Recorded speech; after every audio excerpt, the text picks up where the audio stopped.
Ladies and gentlemen, Samira Mohammed invited me to respond to her report. And if I follow this request, then with a threefold perspective. First, as one who has visited the Afrin region several times before the outbreak of the Syrian war, and who returned each time deeply impressed by the fecundity of the district and the diligence and friendliness of its people. Secondly, as one who has worked for decades on the history of the ancient Near East and its diverse cultures and arts, teaching them at the University of Fribourg. And thirdly, as it cares for refugees in a federal asylum center. Samira Mohammed's report provides a lot of impressive figures. 250 oil presses in the Avrin region producing 270,000 tons of olive oil, of which less than a third remains in the hands of Kurdish producers. To remind us of the pain behind these dry numbers, I would like to share a memory with you. A few years ago, during the olive harvest, I visited the village press in the Palestinian town of Der Sanit in the West Bank. On the right side of the press, the families poured their crop into the machine closely guarded by the press official, who gave the owner of the harvest a receipt. To the left of the machine, the oil flowed through a funnel, like here in the image, into the containers the family members had brought. There sat a woman with white hair and ragged face. Dressed with a hand-embroidered traditional costume with many plant ornaments, her hands folded like that, she gazed spellbound at the oil flowing into the funnel.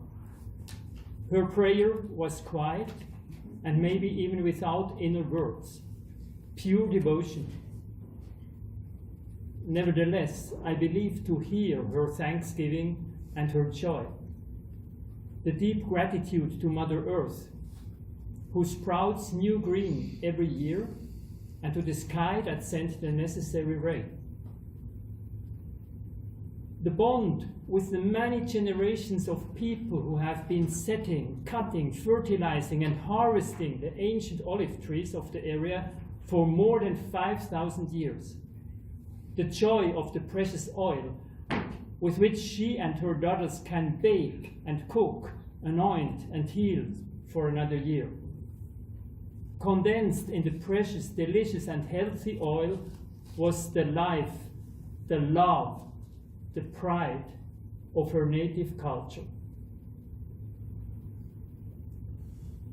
The sacred feelings of the Palestinian old woman were intensified by the pain of the blows of fate during her lifetime, the expulsions, the colonization of parts of her land by urbanites, mainly from the United States, who have no idea about agriculture and in some places not even shrink from deforestation of the ancient olive trees. Now, listening to the old woman's prayer, we can vaguely imagine the real value of the olive oil and the distress of the people of Afrin, whose land, whose houses, whose trees were occupied or even destroyed by foreign, armed and violent men, whose oil presses and oil has been stolen by disrespectful occupiers. Behind the figures of Samira's report, an indescribable pain, an endless grief, and an impotent rage is hidden. As a pastor in the Federal Asylum Center of Giflus-Guglera here in Switzerland, I study human rights together with the refugees living here. Sometimes some of them laugh bitterly when they only hear the word human rights. I feel with them. Many have left their homes because they lived in great danger and nobody took their rights. Over time, however, They understand that the change can only be achieved if we take on the tedious work of documenting injustice.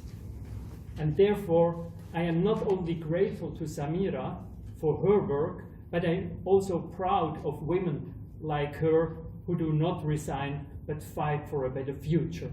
And the same, of course, is true for all men sitting here doing the same work. In the case of the people of Afrin, many fundamental rights are violated. They are not treated as free and equal persons in a spirit of brotherhood by the occupiers, Article 1 of the Human Rights. The occupation is motivated by ethnic discrimination, Article 2 of the Human Rights, and severely damages the right of local Kurdish people to live in liberty and security of every person, Article 3 of the Human Rights. Their homes are arbitrarily occupied by foreign armed people, Article 12. Their belongings are, for instance, the olive presses and their oil are stolen or expropriated, Article 17. Resistant men are arrested without legal process, Article 7, 8, 9, and 10, and tortured, Article 5. Women are forced to wear a headscarf, Article 12, and can barely leave the house and go to work without having to fear for life and limb, Article 3 and 23. Children have no access to school and education, Article 26. The local Kurdish population cannot move in their canton, let alone in the state of Syria, Article 13. Therefore, the possibility to apply for asylum in another state is practically impossible, Article 14.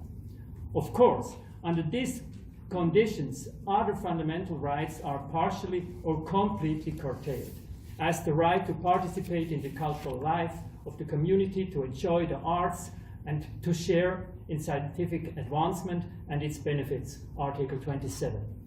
This is especially painful for the Kurdish folk who likes festivals with music and dance. As a historian, I would like to remember and highlight on this occasion the destruction of the Neo-Hittite temple complex of Ain Dara, a symbol of the wanton and vicious humiliation of the Afrin region. On January 27, 2018, the 3,000-year-old sanctuary, excavated in the 1950s and 1960s, was completely destroyed by an attack of the Turkish Air Force. The temple was a unique asset to the human world heritage. His reliefs were among the best preserved of the Hittite cultural remains. The image program of the temple was unique as part of an ancient Gesamtkunstwerk. For example, the feet of the deity who inhabited the temple according to the belief of its constructors were depicted. Beautiful and well-preserved reliefs of lions, cherubs, and guilloche patterns decorated the walls of basalt stone.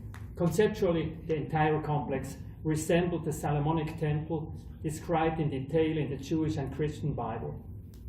The temple is stylistically closely related to many other representative new Hittite buildings that are today in southern Turkey. Its destruction 20 kilometers from the battlefront had no strategic military purpose. It was a deliberate, barbaric act to destroy the history of a region and to break its cultural pride.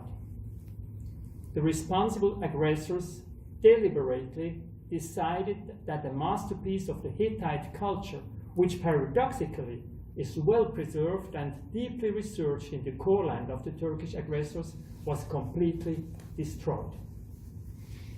Let me conclude. The looting of oil in a big way, the daily violation of fundamental human rights, and the destruction of the unique cultural heritage of the Afrin region by a nation doing business with Switzerland and all other European countries is a scandal. I'm grateful to Samira and everybody else struggling with peaceful means for a future with human beings listening each other, human beings listening each other, with people respecting each other, and with cultures appreciating each other. Thank you.